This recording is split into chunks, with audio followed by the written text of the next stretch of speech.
बाबा देवादिदेव महादेव को समर्पित करें। भगवान शंकर को शमी पत्र, बेलपत्र सुख देने वाले। शरदीय नवरात्रि पूर्ण होने पर जो विजयदशमी आए, उस दशमी के दिन जो एक शमी का पत्र भूलवश भी महादेव को समर्पित कर दे, उसकी जिंदगी में कभी संपदा की कमी ना आए। एक शमी का पत्र, एक शमी का पत्ता 14 करोड़ सोने की मुद्रा से प्रबल हो जाता है। एक शमी का पत्र। आज भी कई जगह पर विजयदशमी के दिन, कई स्थानों पर विजयदशमी के दिन शमी के पत्ते का लेन देन होता है। शमी के क्या होता है कि नहीं होता हमको स्मरण नहीं है, महाराष्ट्र में तो, पर कई जगह होता है। यहाँ पर शमी का जो पत्र होता है, विजयदशमी के दिन लोग देखकर उसको प्रणाम करते हैं, माता पिता को नमन करते हैं। क्यों?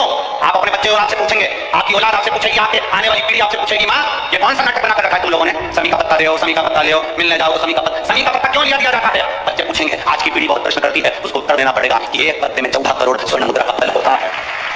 एक शमी के पत्र में आज के बच्चे जो प्रश्न करेंगे उसका उत्तर देने के लिए तैयार रहना पड़ेगा। उस उत्तर को देना पड़ेगा कि ये शमी का पत्र विजयदशमी पर क्यों लेन देन किया जाता है, शमी का पत्र क्यों शिव के मंदिर में जाता है, शमी के पत्र की मूलता क्यों होती है, उसको समझाना। एक शमी पत्र में वो फल है। और केवल यही नहीं, शमी के वृक्ष के नीचे, बेलपत्री के वृक्ष के नीचे अगर भूल से भी बच्चा, बूढ़ा, कोई व्यक्ति एक पार्थिव शिवलिंग का निर्माण कर लेता है, भूलवश भी उसके जल समर्पित कर देता है, भूलवश भी उसके भाव से पुष्प या शमी पत्र या बेलपत्र भी चढ़ा देता है, तो वो इस संसार में कहीं ना कहीं सुख भोगता ही है, उसके जीवन में दुख नहीं। शरद पूर्णिमा से लेकर कार्तिक की जो पूर्णिमा है, उस बीच में कार्तिक महीने की जब शिवरात्रि आए या प्रदोष व्रत आए, थोड़ा ध्यान देना। ये उन लोगों के लिए है जो 1 रुपये कमाते हैं, सवाया खर्च होता है, घर में जिनकी संपदा जुड़ती नहीं, बीमारियों में पैसा जाता जाता हो, या कहीं ना कहीं तकलीफ अपनी जिंदगी में आती है, उसके लिए शिव आराधना कार्तिक महीने की थोड़ा ध्यान से सुनें। कार्तिक के महीने में पूर्णिमा से पूर्णिमा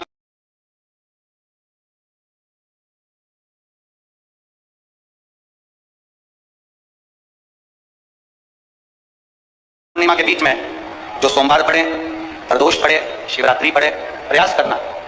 अगर बहुत कष्ट की जिंदगी चल रही हो तो शिवरात्रि, प्रदोष और जितने सोमवार पड़ रहे हो कार्तिक में 4-5 जो सोमवार पड़े, उसमें एक बेलपत्र अशोक सुंदरी वाली जगह पर और शमी पत्र देवादिदेव महादेव के ऊपर, ये 2 जगह पर अवश्य चढ़ाएं। एक महीने में जितने सोमवार पड़ जाएं और प्रदोष पड़े और मासिक शिवरात्रि पड़े, उसमें अवश्य चढ़ाएं। बेलपत्र कहाँ चढ़ाना है? जम के बोलो जरा।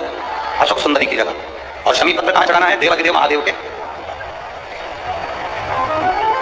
एक बार चढ़ाकर देखो, आपके जीवन का जो आनंद है, जो अपने हृदय की कामनाएं हैं, अपने हृदय का भाव है। कार्तिक का जो महीना है, भगवान षडानंद कार्तिकेय जी के लिए मूल है। इस षडानंद कार्तिकेय जी ने जब तारकासुर का संहार किया था, तारकासुर को जब मार दिया था, तो 33 कोटि देवताओं ने षडानंद कार्तिकेय जी को वर प्रदान किया। कार्तिकेय जी को वर प्राप्त हुआ। लक्ष्मी जी ने और भगवान नारायण ने षडानंद कार्तिकेय जी से कहा, हे स्कंददेव, हे कार्तिकेय, कार्तिक के महीने में जो दीपदान करता है उसके घर में कभी संपदा की कमी नहीं आती है। कार्तिक के महीने के दीपदान की महत्वता जैसे ही लक्ष्मी और नारायण ने कही, तब ब्रह्मदेव प्रकट हुए और देवादिदेव महादेव प्रकट हुए, मां पार्वती के साथ में, और ब्रह्मा जी प्रकट हुए मां ब्रह्माणी के साथ में। उन्होंने वर प्रदान कर दिया। षडानंद कार्तिकेय भूलवश भी अगर कोई बेलपत्र और शमी पत्र दोनों एक साथ, आपकी बहन अशोक सुंदरी और आपके पिता देवादिदेव महादेव को शमी पत्र जो समर्पित कर देगा, षडानंद कार्तिकेय इस कार्तिक के महीने में देवादिदेव महादेव कहते हैं उसके यहाँ कुबेर का भंडार शिव कर देगा। ये जो बेलपत्र है, ये आप समर्पित करेंगे अशोक सुंदरी वाली जगह। कहाँ समर्पित करेंगे? अशोक सुंदरी जगह। और शमी पत्र आप समर्पित करेंगे देवादिदेव महादेव के ऊपर। बस इसमें एक चीज का स्मरण अपने को करना है, जब अपन अशोक सुंदरी की जगह पर बेलपत्र चढ़ाएंगे तो ये डंडी का जो मुख है, ये महादेव के जो खाली स्थान है, खाली वाली जगह, उसके ओर होगा। शमी पत्र की जो डंडी का मुख है, इसी की और जिस ओर तुमने बेलपत्र चढ़ाया है, उसी ओर शमी पत्र की भी डंडी का मुख उसी ओर होगा। जहां पर आप बेलपत्र की डंडी का मुख रख रहे हैं, उसी ओर शमी पत्र की डंडी का भी मुख उसी ओर होगा। तो देवादिदेव महादेव, भगवान शंकर, मां जगज्जननी जगदम्बा, श्री ब्रह्मदेव, ब्रह्माणी, षडानंद कार्तिकेय को वर प्रदान करते हैं। संसार में 2 चीजें 2 लोगों से नहीं पूछी जाती है। पूरे संसार में 2 चीजें 2 लोगों से नहीं पूछी जाती है। एक, स्त्री से उसकी आयु नहीं पूछी जाती है। बोलो सही है कि गलत है? संसार में 2 चीजें 2 लोगों से नहीं पूछी जाती है। एक, स्त्री से उसकी आयु नहीं पूछी जाती है, और दूसरा, पुरुष से उसकी आय नहीं पूछी जाती है।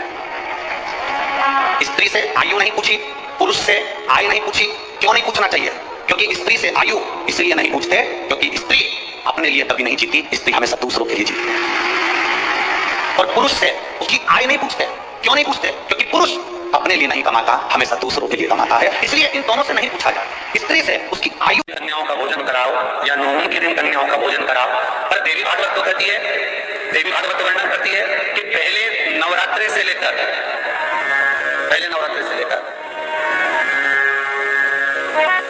नौमी तिथि तक जितने दिन देवी के होते हैं, प्रत्येक दिन में आप किसी भी दिन कन्याओं का भोजन करा सकते हो, पहली रात्रि से लेकर, पहला दिन से लेकर।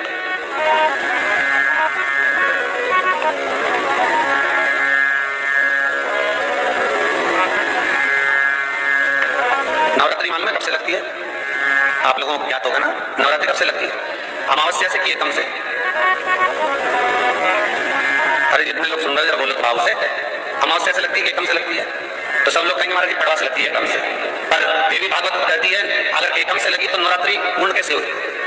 एकम का दिन लगी तो एकम के दिन की रात्रि, फिर दूज के दिन की रात्रि, तीज के दिन की रात्रि, चतुर्थ दिन की रात्रि, पंचम दिन की रात्रि, छठे दिन की, सातवें दिन की, आठवें दिन की, नवें दिन की रात्रि। पर नवे दिन तो सुबह पूजन करके, यज्ञ करके, अनुष्ठान करके देवी को विसर्जन कर दिया, फिर नवरात्रि पूर्ण कैसे? गुरुजी बेबी गर्ल हुई है हमारी, जैसा कि आपने बताया था। अरे वाह, लक्ष्मी आई है।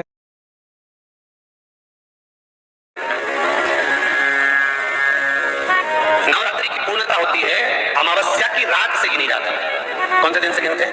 अमावस्या की रात्रि, फिर एकम की रात्रि, फिर दूज की रात्रि, ऐसे गिनते गिनते अष्टमी की रात्रि तक। और नौमी के दिन सुबह तक या दोपहर तक या शाम तक, जब तक आप यज्ञ ना करें तब तक ये 9 रात्रियां पूर्ण गिनी जाती है महाराज देवी भागवत के हिसाब से, पूर्णता में। अब हमने कन्या भोजन का जो क्रम बनाया, अष्टमी के दिन करा देंगे, नौमी के दिन करा देंगे, इस विधि को करा देंगे, पर भाव देखिए, शास्त्र कहता है भूखे को भोजन जब कराइए जब उसको भूख लगी हो, और ऐसों को कराइए जिसको जरूरत पड़ रही है। जीव जीवित है, संसार में है, संसार सागर में है। दुनिया के लोग अगर तुमसे कहें कि शंकर भगवान तो बहुत दूर हैं, शिवजी तो बहुत दूर हैं, शंकर भगवान, सबको कह देना भगवान नारायण बैकुंठ में है, ब्रह्मा ब्रह्मलोक में है, केवल मृत्यु लोक का देव है, देव अधिदेव महादेव है। शंकर भगवान से जो हम कहेंगे, शिव से जो हम कहेंगे, शंकर की भक्ति में जो हम कहेंगे, वो शिव हमें स्वीकार, शिव स्वीकार। 2 चीजें घर की करिए, एक भोजन और दूसरा जम के बोलो जरा भजन। दोनों घर में, भोजन भी घर का और भजन भी घर का, दोनों को घर का बनाओ। और जितना हो सकता है भोजन घर का बनाकर जो प्रेम से 2 रोटी, 2.5 रोटी, 1 रोटी, आधी रोटी, चावल दाल जो तुम खा सकते हो वो घर का पाए। कहते हैं गुरुजी हमने सुना है कि मंगलवार को ये नहीं करना चाहिए, कोई कहता है कि बुधवार को बाल नहीं कटवाना चाहिए, कोई कहता है गुरुवार को ये नहीं करना चाहिए, कोई कहता है शनिवार को ये नहीं करना चाहिए, कोई कहता है शुक्रवार को ये नहीं करना चाहिए, कोई के सोमवार को ये नहीं करना चाहिए। शिव महापुराण की कथा कहती है 7 वार मेरे शंकर के हैं। नक्षत्र शिव ने बनाया, काल शिव ने बनाया, पंचांग शिव ने बनाया, समय शिव ने बनाया, घड़ी शिव ने बनाया, इसलिए उसको महाकाल कहते हैं क्योंकि उसने काल बनाया, घड़ी बनाई, पल बनाया, नक्षत्र बनाया, सब कुछ उसने बनाया। रविवार उसका है, सोमवार उसका है, मंगलवार उसका है, बुधवार, गुरुवार, शुक्रवार, शनिवार, ये सब वार उसके हैं। शिव महापुराण की कथा कहती है, कोई कहता है कि हमें रविवार को ये नहीं करना, बुधवार को ये नहीं करना, सोमवार को ये नहीं करना, मंगलवार को ये नहीं करना। शिव महापुराण की कथा कहती है 7 वार तुम्हारी मर्जी पड़े वो करो, पर इतना याद रखो कि 7 दिन तुम्हारा मन पड़े वो करो, पर इतना याद रखो कि 7 दिन किसी के दिल को ठेस न पहुंचे वो कभी ना करो।